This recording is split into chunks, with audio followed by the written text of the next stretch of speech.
Our text for today, Luke chapter 2, verses 6 and 7. Luke chapter 2, verse 6. So it was that while they were there, the days were completed for her to be delivered. And she brought forth her firstborn son, and wrapped him in swaddling cloths, and laid him in a manger, because there was no room for them in the inn. And may the Lord add his blessing to the reading of his word today.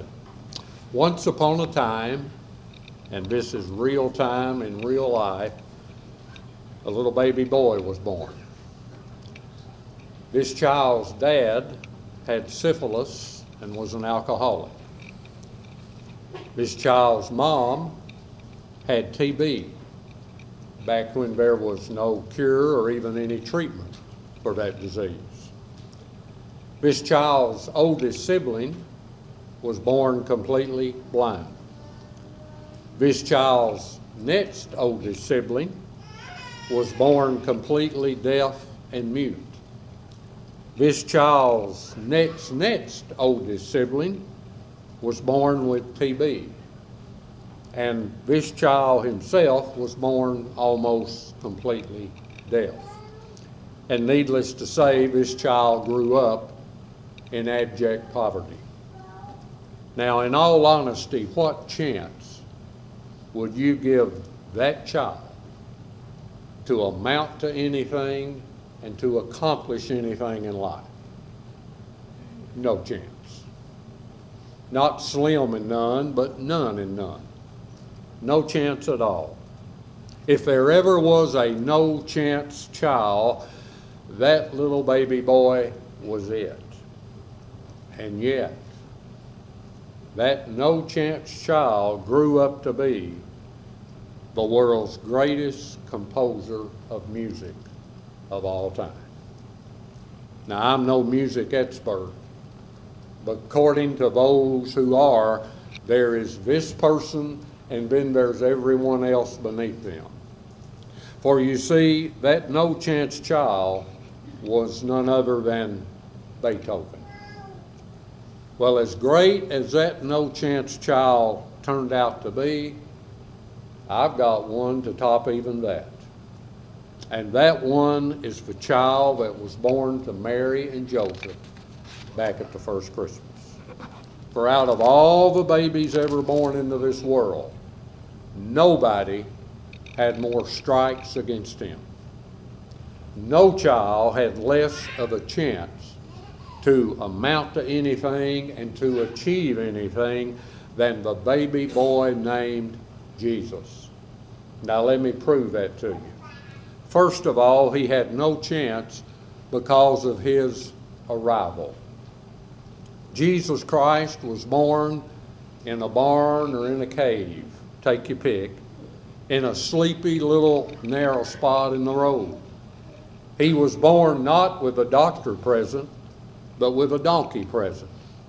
He was laid not in a clean, sanitary incubator, but in a filthy animal feed trough, filled with animal manure and animal saliva. Now you tell me, with that kind of entrance and arrival into this world, what chance did that child have? No chance. None at all. And then he had no chance because of the adultery. How many people do you think honestly believed that Jesus was born of a virgin when it happened? Let's count them. It won't take long. Mary believed it. Joseph believed it. Her cousin Elizabeth believed it. Her husband Zacharias believed it. Who else? The Bible doesn't tell us that the shepherds or wise men were ever informed about the virgin aspect of the birth.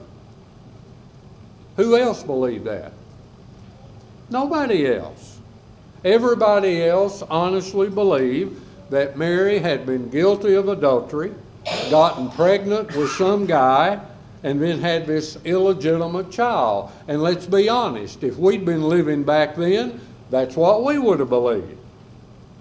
Now you tell me, with that hanging over his head, with him going through life with that name and label attached to him, and you know what word I'm talking about, I'm not going to say it, but you know the word, what chance did that child have? No chance. None at all. And then, thirdly, he had no chance because of his ancestry. On the branches and limbs of the family tree of Jesus, found in Matthew 1, here's what and who we find. Hanging from one branch was a prostitute named Rahab. Hanging from another limb was a cheat and a crook named Jacob. Stretched out on another branch was a real adulterer and a real murderer named David. And spread out on another limb of that tree was a man who had more wives and mistresses than Uncle Ben had rice, King Solomon. Now you tell me, folks, what chance does a child have with that flock of black sheep's blood running through his veins? No chance. None at all. And then he had no chance because of his announcement. When his arrival was announced, who was it announced to and where was it announced at? It was announced to a handful of shepherds in the middle of the field, in the middle of the night. No press conference, no press release to the radio stations or the TV stations. It wasn't posted over the internet. There was no posters, no party, no program, no parade. Dirty shepherds, dirty sheep, and a dirty field in pitch black darkness was the audience for the arrival of this child's birth. Now you tell me, with that kind of a PR team, what chance did that child have?